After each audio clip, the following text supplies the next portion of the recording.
Well, hey guys, it's Darwin, and today I want to talk about some of my biggest regrets, the biggest mistakes that I've made over the last 9 years of long distance hiking and just general backpacking. That's my credo, no regrets.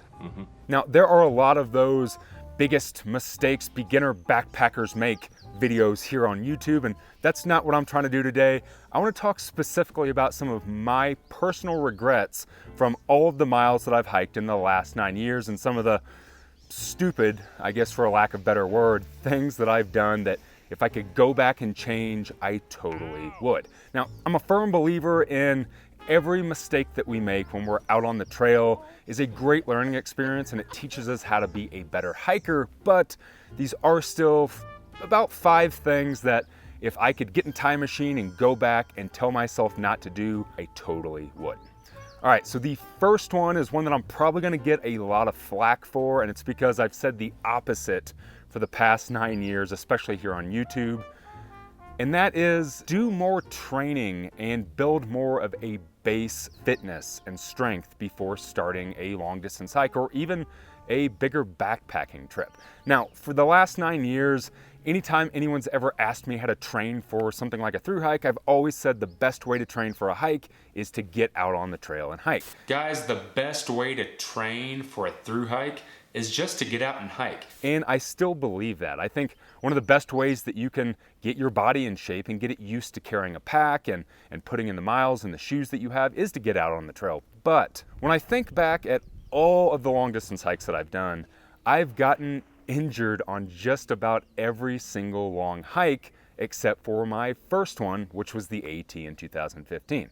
And when I think about it, that makes sense because 8 years before starting that hike and up until a couple months before starting that hike, I raced triathlons semi-professionally. So I was constantly spending time in the gym, going out on runs, keeping myself flexible, and I never got an injury on that trail. Now, I did break a tooth and I got a rare form of Lyme's disease while I was out there, but those are things I couldn't really help, but I never got injured. My knees never hurt. I never got an overuse injury in my feet or anything like that. When I look at the PCT, I got injured in the first 500 miles. I tore a tendon in my leg and I ended up having to get off the trail for 10 days. When I did the Benton MacKay Trail in 2021, I messed up my knee and I had to end that hike. So when I really stop and think about it, I wish that I would have just spent more time building good base strength, going and, I don't know, doing something like just spending time on a Stairmaster to build those muscles in my legs and around my knees. I don't have the best knees, especially after all the years of doing what I've done to my body. So now that I'm a bit older, over the past couple years, I've been spending a lot more time in the gym, just building good base strength, weight training, and making sure that I'm in tip-top shape before I go out and do these adventures. Well, in the last year, on all these bigger section hikes that I've done, like 100-mile sections of the PCT or the climb and the big trek that I just did through the Himalayas, I haven't had any injuries, no knee problems, no feet problems, no hip problems.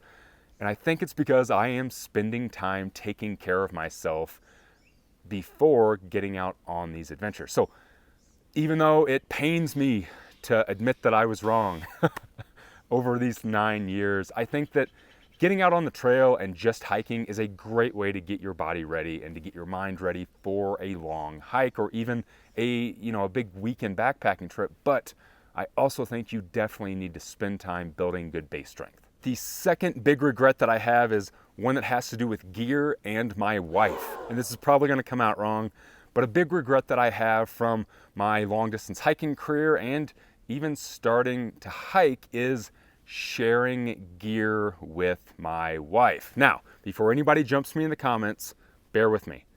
A lot of people, when they go out on backpacking trips or long distance hikes, share gear with their significant other. Hell, there's a lot of people that give the advice to break up a tent and spread the weight out, or maybe a cook system. Maybe one person carries the stove, one person carries the pot, you both carry a bowl or a plate or something like that. When we first got into backpacking, my wife and I did this. When we went out on 2 or 3 day backpacking trips, we shared a tent and we shared a cook system. Actually, I think there was a time where we also shared a water filter. Well, when we went to go do our first long hike, which was the Appalachian Trail, we did the same because that's what we were used to. I carried the tent poles and the inner, she carried the fly and the ground sheet, and we soon found out that we hated having the same gear. What ends up happening is a lot of times when you're doing a long distance hike, you can go at different paces. So there were some days where we would plan on stopping at a certain campsite and one of us would get there before the other just because we were hiking a different pace. And let's say the weather was bad, especially on the Appalachian Trail, it was pouring down rain. Well, I would get to camp first and I couldn't set up the shelter without her because she had part of the tent. So we soon found out that we absolutely hated sharing gear. Not to mention the other problem that we faced was laying next to each other every night. When you're doing something like a long distance hike, you're dirty and sweaty and gross, and then you're laying in a tent and say it's summer like it was on the AT when we were out there. We were nasty and sticky, sitting next to each other, crammed in this little space. It was awful. Not to mention, my wife actually got trench foot while we were on the AT and her feet smelt awful. So because we were laying head to foot, every night I was laying next to some stinky feet. I'm sorry, babe. And trust me, I'm not the only one that feels this way. Hey, babe, the backpacking trip that we're talking about doing coming up soon for our anniversary, do you want to share a tent this time? No. Ever since doing the AT, we do not share gear. We have our own separate tents, we have our own separate cook systems, our own separate water filters. It just became a bit of a pain in the ass, and we just learned that we hated it. Again, I know there's some people out there that can do it, like doing it.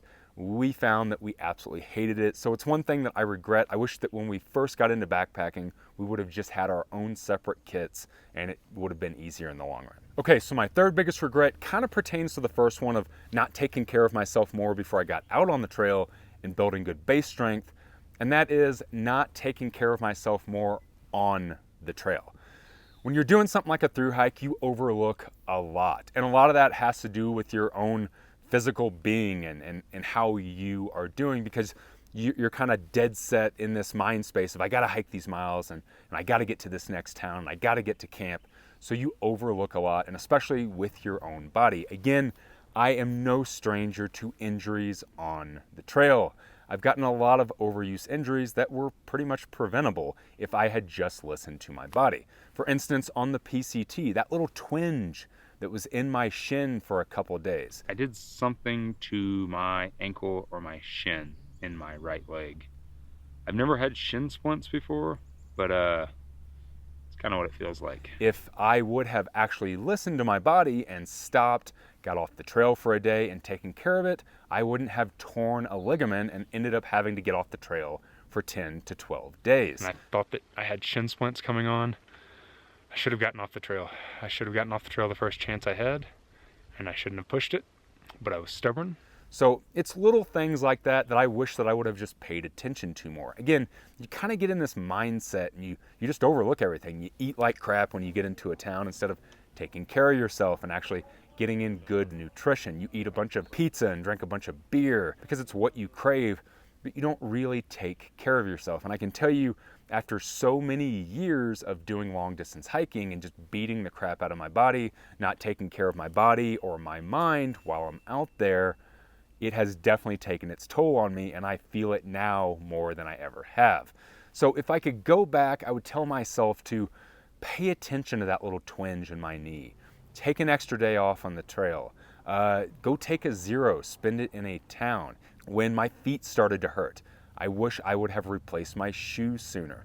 So really taking care of myself on the trail, because if you're taking care of your body and you're taking care of your mind on trail, you're gonna be more successful. And I would have had better hikes. I wouldn't have struggled so much. I wouldn't have maybe been in such a bad mental state when I was on certain sections of the trail, like when I was in the Sierra on the PCT battling through all this snow. Maybe I wouldn't have had such an awful time if I would have been just simply taking care of myself more. So a big regret, again, that I have is not paying attention to my body, not paying attention to my mind, and giving myself what I need instead of being so wrapped up in the miles and just the thru hiking world that I was in. The fourth biggest regret that I have is one that, again, God, I feel like I'm gonna catch flack for like all of these, and that is being too obsessed with base weight and going ultralight. Now, again, before anybody jumps me in the comments, I still think that shedding your base weight and having a good balanced pack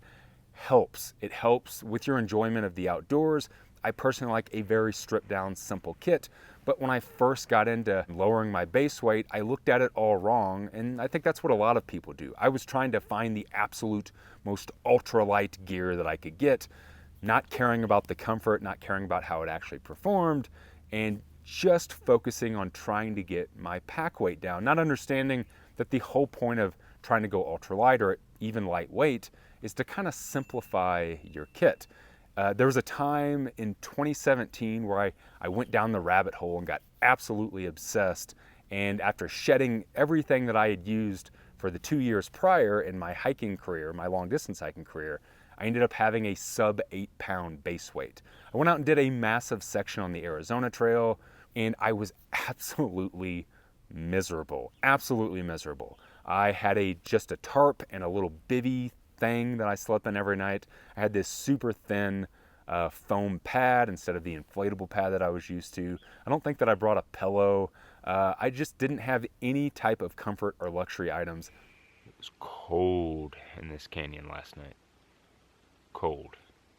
Yeah, I had a super lightweight pack, and I guess I looked cool to whoever cared. Nobody cares how light your pack is, but it was awful.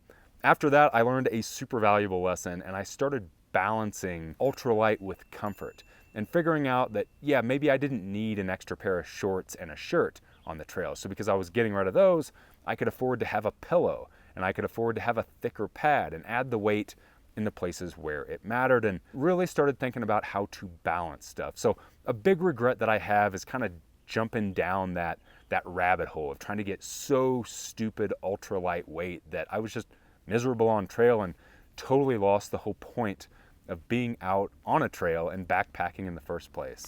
My last big regret that I have is one that is it's going to be kind of a multi-layered one, and that has to do with other people. So first off, a big regret that I have, and I've said it tons of times over the years, one of the biggest regrets that I've had in my long distance hiking career was not having a camera on my hike of the AT in 2015. I was trying to get off grid. All I had was my cell phone, so I have some crappy cell phone photos, but everything else that I did after that, I carried a camera. I documented my thru hikes. I filmed everything, and I have tons of footage of me hiking past the camera, me setting up a tent, me drinking coffee in my tent.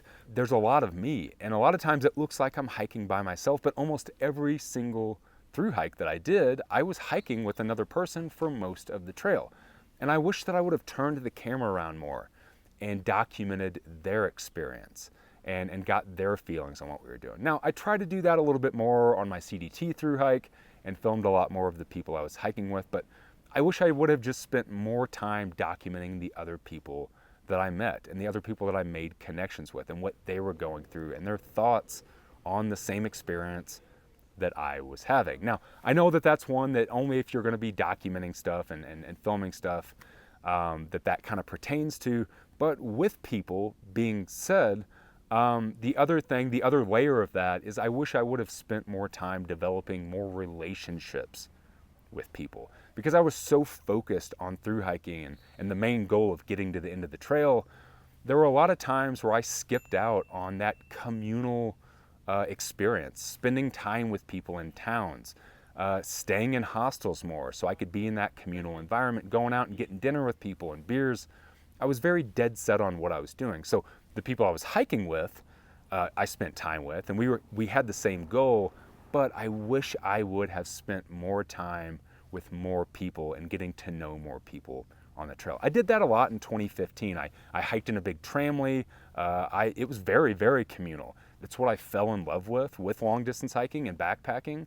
And I wish I would have done more of that on my other hikes. There's an absolutely amazing video on YouTube, and I'm sure a lot of you have seen it, called It's the People, an amazing PCT film done by the super talented Elena Osborne. And she's right. It is the people that make those experiences. Even whenever you're going out on weekend backpacking trips, it's the people you go out with. It's the people that you camp with and put those miles in with. All of this is amazing, and being outdoors is amazing. But those experiences that you develop and those relationships that you have while you are out there is, I think, really what makes it. So big regret. I wish I would have spent more time with people. There you go. You guys probably thought I was going to say I regret cold soaking or not stopping and smelling the roses more. No, but these are definitely some pretty big things that, again, if I could go back and tell myself to do differently, I 100% would, just to have a better experience and better memories of my long distance hikes. Hopefully some of my mistakes and the regrets that I have, you guys can learn from on your journey of getting into backpacking or long distance hiking. I hope you guys are doing well. I hope you're taking care of yourselves. I hope you're taking care of each other. I love you, and until next time, thanks for watching.